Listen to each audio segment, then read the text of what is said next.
kalfadhi aan caadi ahayn oo ay soo xaadireen 19 xildhibaan oo kamid ah golaha deegaanka ee degmada Laascaanood ay xilki kaga qaadeen maayirka hore ee degmada Laascaanood Cismaan Salebaan Jaamac halka ay maayir cusubna u doorteen Cabdicasiis Xuseen Maxamed kalfadhigan oo qabtay barasaabka gobolka Sool Cabdi Khayr Dir ayaa waxa xilki ka qaaday maayirka hore ee degmada Laascaanood 15 xildhibaan 4 xildhibaan oo ka aamuseen waxaana isa soo sharaxay Cabdicasiis Xuseen Taarwale iyadoona cod aqlabiyad leh 15 xildhibaan ay ugu doorteen inuu noqdo maayirka cusub ee degmada Laascaanood maayirka hore ee degmada Laascaanood Cismaan Salebaan Jaamac ayaa sheegay inuu ku qancay doorashadani isagoona u hambaliyay maayirka cusub ee haatan loo doortay xilka duqa degmada Laascaanood waxaan maanta isugu kala fadhigii aad soo gudbiseen waxaad ogaataan golaynu u nahay oo kala fadhiyadu way iska soconayaan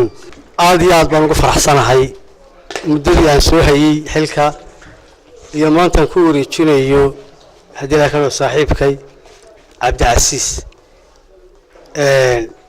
waxa laga yaabaa anigu inaan kula shaqeeyo isagu hadduusan igu la shaqeyn jirin maayirka cusub ee degmada Laascaanood Cabdicasiis Xuseen Maxamed ayaa ku amaanay maayirka hore waxqabadkii uu muujiyay muddadii uu xilka hayay isagoona sheegay inuu halkaasi ka sii ambaqaadi doono hawlihii ay bulshada u hayeen kol xil culus baa saarteen oo muxuu ahaa xilkuna waa iska meerto daraato nin baa hayay maanta mid baa hayay birina nin baa hayn doona adduunyada waa iska wareegtada kol wax walba waqti ay leeyihiin marka aad hadal badan hadda halkayga banaana aad baan idinku mahadnaqayaa qaar ka mid ah xildhibaanada golaha deegaanka ee degmada Laascaanood oo saxaafadda la hadlay markii kalfadhigaasi soo dhamaaday ayaa u hambaliyay maayirka cusub ee degmada Laascaanood Cabdicasiis Xuseen iyagoona ku amaanay maayirka hore ee degmada Laascaanood Cismaan Salebaan Jaamac waxqabadkii uu muujiyay muddadii uu guddoomiyaha golaha deegaanka ee degmada Laascaanood marka hore aan aad iyo aad uga mahad celinayaa oo sida wanaagsan ee sharafta leh ee karaamadu ku dheehan tahay oo guddoomiyihii golaha deegaanku usaaka fadhiga uga soo qayb galay oo fadhiga noogu furay isagoo waliba guddoomiyihii gobolkuna nala fadhiya xaadirtu yahay waxay taasi caddeynaysaa aan horena maalinta xilka aan u malaynayaa aniga wareejinaya laga qaadiya aan uga hadlay halka ay dimuqraadiyaddu ka marayso gobolka Sool ama degmada Laascaanood bay taasi tusaale u tahay waana wax loo baahan yahay degmooyin kale Soomaaliya ay kaga daydaan baa qabaan maanta aad iyo aad ayaan idinkaga mahad celinayaa mar labaad iyo mar saddexaadba waxaana liiga doonayaa anigana in haddii aan waajibaadkayga qabsan waayo miiska la soo saaro raalli baan ka ahay talada iyo toosinta iyo golaha deegaanka arrintiisana miiska u tala saaka kalfadhi aan caadi ahayn ayaanu ku dooranay maayir cusub kalsoonidii lagala noqday maayirkii hore Cismaan Salebaan Jaamac walow aan isleeyahay Cismaan ma aha qof dhayl lagu ilaawi doono taariikhda xusi doonta Cismaan waa maayirka kaliya wax horumar la taaban karo Laascaanood ka qabtay maayirka cusubna waa soo dhaweynaya waxaan leeyahay bartii Cismaan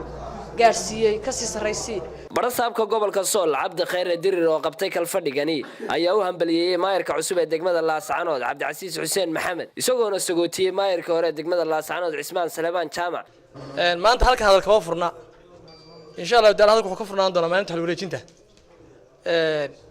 waxaan kula dardaarmayaa golahana dardaaran baan siinayaa maayirka cusubna dardaaran baan siinayaa golaha dardaaran baan siinayaa waxaan kula dardaarmayaa sida amaanta midka u tihiin ee aad ku qanci weydeen shaqadii Cismaan Salebaan yare ee aad miiska u soo dhigteen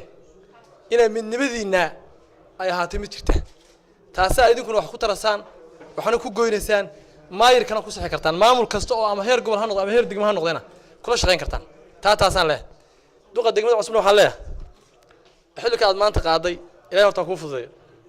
waxaad ogtahay dadka Laascaanood maanta ku nool ee degmada ku nool ee degmadan aad maayirka u tahay ee maanta lagu magacaabo ku nool mas'uuliyadeedu maanta aday ku saaranta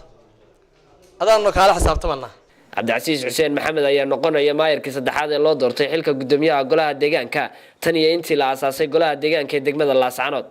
Samiir Saciid Bilaa Bulsho TV Laascaanood